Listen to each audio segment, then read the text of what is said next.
At 26 years old, the family that had abandoned me 16 years ago suddenly reappeared in my life. This unexpected reunion sparked a series of emotions and reactions that made me question my own identity, as if I was a different person entirely. As the eldest daughter, I grew up in a seemingly happy family with two siblings, one 3 years younger and the other 5 years my junior. We shared typical family experiences, cooking meals together, watching movies, and playing games. We were close-knit until my father lost his job when I was 9.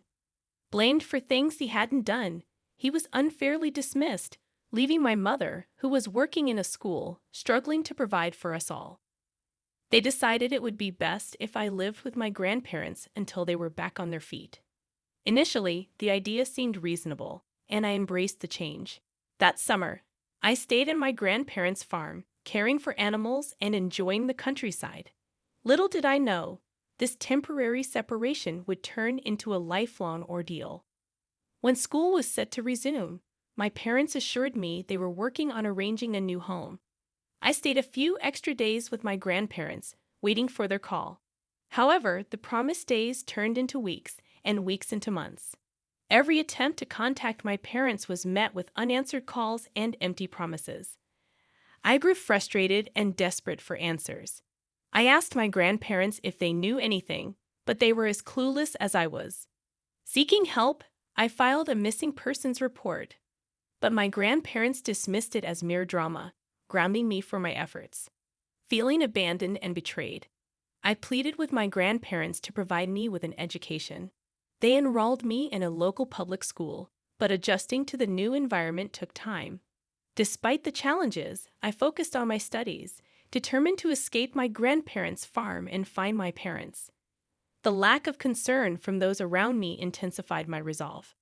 Everything changed when I overheard a conversation between my grandmother and my mother on the phone. The hushed tones in the kitchen revealed the truth. My mother was alive. My hope was rekindled. But the mystery of my parents' disappearance only deepened, leaving me with more questions than ever before. We were discussing my progress in school and various aspects of my life, and hearing her voice stirred up a whirlwind of emotions within me. I couldn't contain my feelings, and before I could stop myself, I called out to her. The moment my voice reached the other end, silence fell. Frantically, I screamed and cried into the phone, hoping that if I shook it hard enough, her voice would echo through the receiver. Grandma emerged from the kitchen, her face a mix of concern and frustration, instructing me to go to my room. I unleashed my anger on her, demanding to know why she had hidden my mother from me and why she refused to divulge any information. Despite my pleas, Grandma remained steadfast in her silence, leaving me to accept the painful reality that my parents had essentially abandoned me. Shortly after that heartbreaking phone call, my grandparents sent me to live with a distant aunt, a 5-hour drive away from their farm. I often wondered why my parents had chosen to send me away, but I never received a satisfactory answer. My aunt, my mother's cousin, turned out to be a compassionate and understanding soul. She embraced me with open arms, and when I questioned her about my parents, she admitted she didn't have any answers. Her sincerity was palpable, and I chose to believe her. From the moment I moved in with my aunt at the age of 13, she became my rock. Whenever I struggled with my emotions, she was there to guide me, offering solace and understanding. She even encouraged me to seek therapy, a decision that initially left me hesitant but eventually proved immensely beneficial. My aunt validated my feelings, something my grandparents had never done, and provided the support I desperately needed. By the time I finished high school, my aunt had become the most significant person in my life, filling the void left by my absent parents. She supported me through my journey to becoming a veterinary doctor, following in her footsteps. At 21, I approached her with adoption papers, wanting her to be my legal parent. With her wholehearted agreement, I finally found the stability and love I had craved for so long. Having completed my degree, I now work as an intern in a hospital, striving to gain valuable experience. My career path has led me to move into a new apartment, away from the familiarity of my aunt's home. Despite the physical distance, I still visit her whenever I can. 2 days ago, on my day off, I was relaxing at home when the doorbell rang. Anticipating a delivery, I opened the door only to find my estranged family standing there, my mom, dad, and youngest brother. They appeared both unfamiliar and yet hauntingly recognizable. Stunned into silence, I couldn't find the words to express my emotions. They handed me an envelope containing a letter from my grandparents. According to the letter, I had allegedly run away from their home, refusing to maintain contact, causing them immense emotional distress. They demanded I pay for my brother's education, leveraging my newfound status as a doctor, threatening legal action if I refused. The situation made no sense to me. How could I be blamed for running away when I had been sent away by my grandparents? Why should I be financially responsible for my brother's education when I had no say in the matter? The demands felt unjust, leaving me bewildered and conflicted about how to respond. Why should I care about people who abandoned me for 16 years? With a head full of unanswered questions, I staunchly refused to help them, insisting they leave my premises. When they persisted, I called the cops. They claimed to be my parents, but I stood my ground, stating that legally, I was my aunt's daughter and provided her name. The authorities contacted her, and she confirmed my status, resulting in my family receiving a warning about trespassing and harassment. Since then, I've been bombarded with hurtful messages on social media from accounts owned by my family, labeling me as heartless. I confided in my aunt about everything, and although she understood my actions, she questioned whether I did the right thing. In the midst of this turmoil, my parents showed up at my workplace, causing a scene. Hospital security intervened, calling the police and escorting them off the premises. I couldn't fathom why my family, absent for so long, suddenly wanted to be a part of my life. The emotional toll weighed heavily on me. My therapist suggested talking to them, but I resisted. Eventually, I agreed to meet them in the presence of my aunt. Their explanation was disheartening. They sent me to my grandparents due to financial struggles, thinking it would be easier with one less mouth to feed. When circumstances improved, they couldn't afford to bring me back. Now, with their savings depleted, they wanted me to support them and pay for my brother's needs. They admitted fabricating the threat of legal action, hoping to guilt me into compliance. Each word shattered my heart, but I stood firm. I reminded them of my legal detachment and threatened legal action if they ever bothered me again at home or work. Despite their pleas for forgiveness, I walked away, my heart hardened against them. My therapist suggested I might be struggling to empathize, but the truth was, I felt nothing for them. If I could, I'd erase them from my memory without a second thought. Since my last update, my family has ceased reaching out to me. On the other hand, I have completed my internship, and I am considering another residency program before I sit for the NAVLE. I hold on to hope that my future will be all right. Sometimes I won't deny it. I wish I had a better relationship with my parents. Nevertheless, I am content with having my aunt as my sole parent. She proves to be a far superior mother than the other one I know. They abandoned you, lied to you, and left you with your grandparents. You owe them nothing. You are only giving them what they gave you. They'd abandoned you. I don't understand why they thought you wouldn't do the same. My sister-in-law, a 26-year-old woman, and I, a 29-year-old woman, have always had a complicated relationship. I thought she had matured enough to leave me alone, but apparently she couldn't resist causing drama. Our issues started when I began dating my husband. We met while he was helping her move. We struck up a conversation at a local bar and have been together ever since. Despite our happiness, my sister-in-law never liked me. She once told me her brother never gets serious with anyone, so I shouldn't get my hopes up. I mentally prepared for heartbreak, even though I really liked her brother. However, 6 years later, we are still going strong, and he is undoubtedly my favorite person in the world. The rest of his family, including my mother-in-law, father-in-law, and every other family member I've met, have been nothing but nice to me.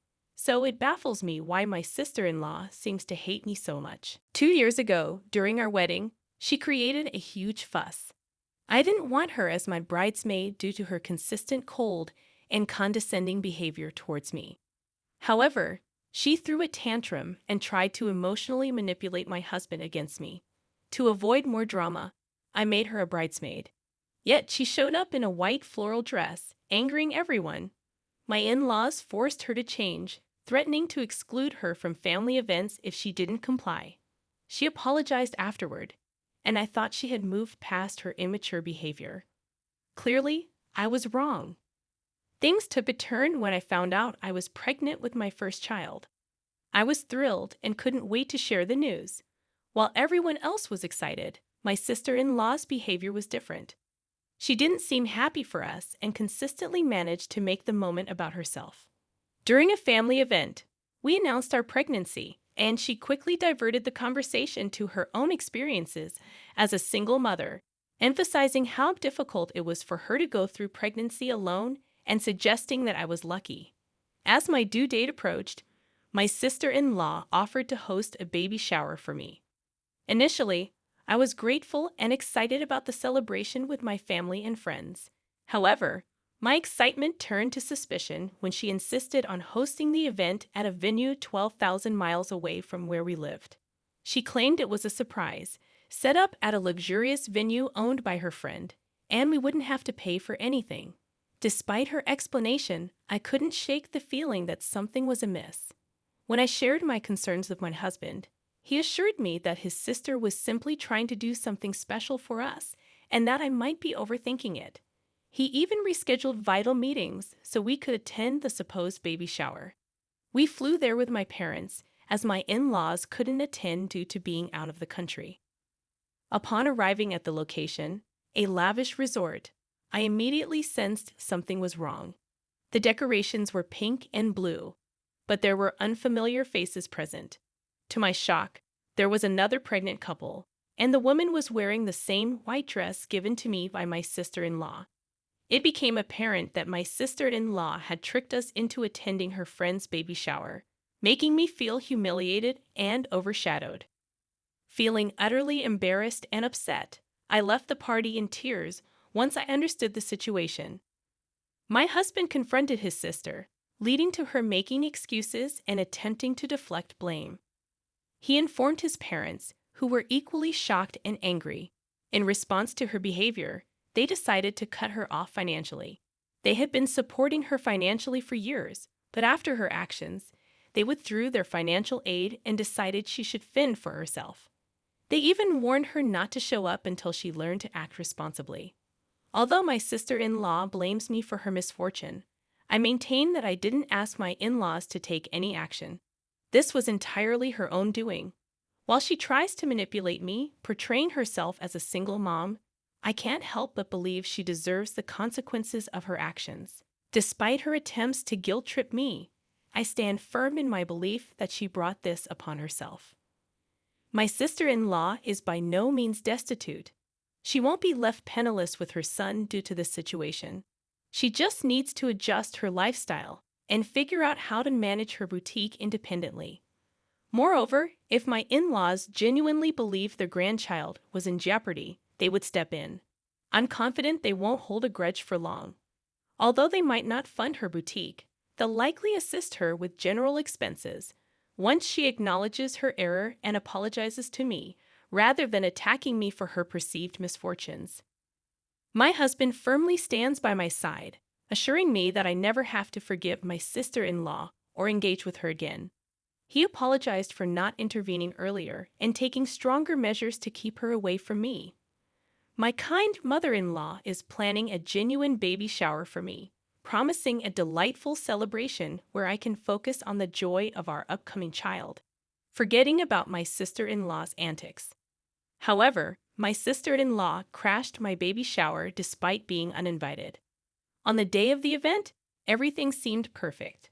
My mother-in-law had beautifully decorated her backyard, and delicious food and drinks were served. We were happily chatting with our friends and family, opening gifts people had generously brought for us. But when my sister-in-law arrived, having found out about the party through social media, she exploded into a furious tirade. She created a scene, shouting that her parents didn't financially support her, but had no issue throwing a lavish party for me, someone she deemed unworthy of such attention. At that point, my mother-in-law had had enough. She promptly escorted my sister-in-law out of the garden, apologizing to the guests for the disturbance. After the event, my in-laws apologized to me multiple times, suggesting I obtain a restraining order against my sister-in-law.